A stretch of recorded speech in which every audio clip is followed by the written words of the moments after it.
we're starting off by collecting our samples from the Haverford College duck pond. So just cleaning up my lab station to follow those COVID-19 protocols before listening to the professors explain an outline for today's in-person session. After checking over that I had all of my required materials, I took my 1-liter sampling bottle to the duck pond. My lab partner Riley and I went by the side of the pond and filled up our sampling bottle to take back to the lab.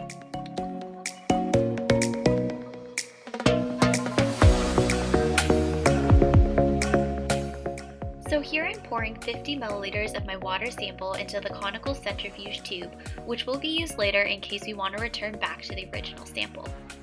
Then before doing anything else, I opened up my water chemistry kit to test the water.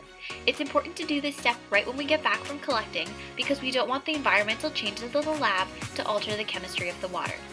So after swirling the test strip in my sample twice, I let it sit next to the standard card that came with the chemistry kit to determine my sample's chemistry.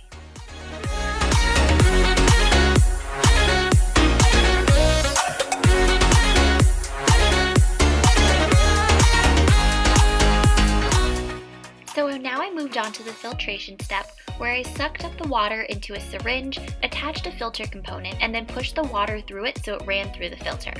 I kept repeating these steps until the filter was so full with debris it could no longer let water pass through. In my case, that was about after 340 milliliters of water was filtered. With this filter, I ripped it up into small pieces and put them into an Eppendorf tube. The professors assisted with adding 675 microliters of ATL and 20 microliters of proteinase K. I vortexed the tube and put it in a 37 degrees Celsius shaker until returning to lab on Thursday. Next, I poured a bit of the sample into a petri dish. I'll be viewing the sample under a light microscope to look for little pond critters.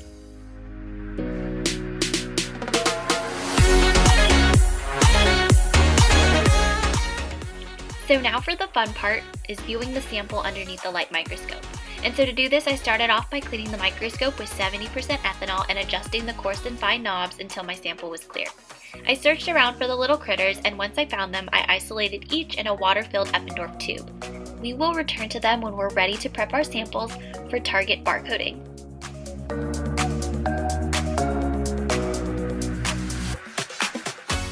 So after a productive day, that was it for Monday's session.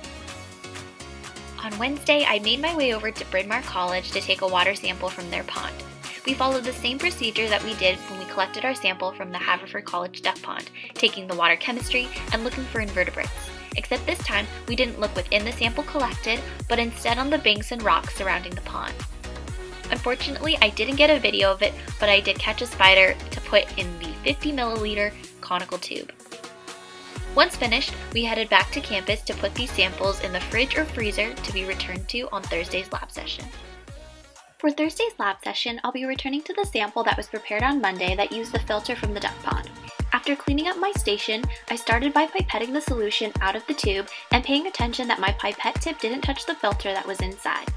Once putting the solution into a new 1.5 milliliter tube, I vortexed it for 15 seconds and then added 200 microliters of buffer, which causes the cell membranes to break, denaturation of proteins, macromolecules, and DNA. After adding 200 microliters of ethanol and vortexing again, I took this mixture and pipetted it into the DN Easy spin column and collection tube.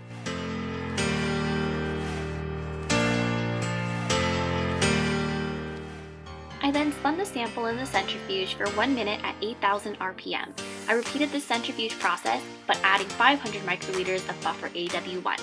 Once completing that, I upped the centrifuge time and RPM to 3 minutes at 14,000 RPM after adding 500 microliters of buffer AW2. Next, I added 100 microliters of elution buffer, which we use nuclease-free water, and allowed the sample to sit for 2 minutes. I centrifuged it for 1 minute at 8,000 RPM and repeated the solution step again.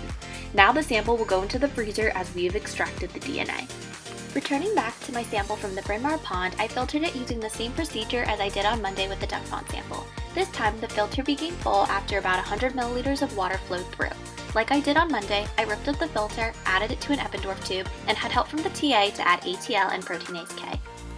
Since my sample was frozen and thawed, I wasn't able to find any live critters, but I tagged along with Rachel using the compound microscope to observe her sample.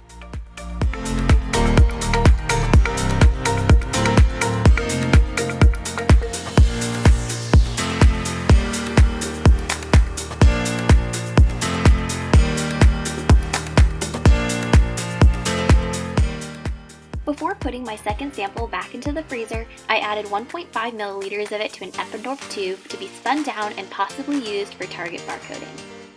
Now that's it for the week, so after cleaning up, it was time to head out.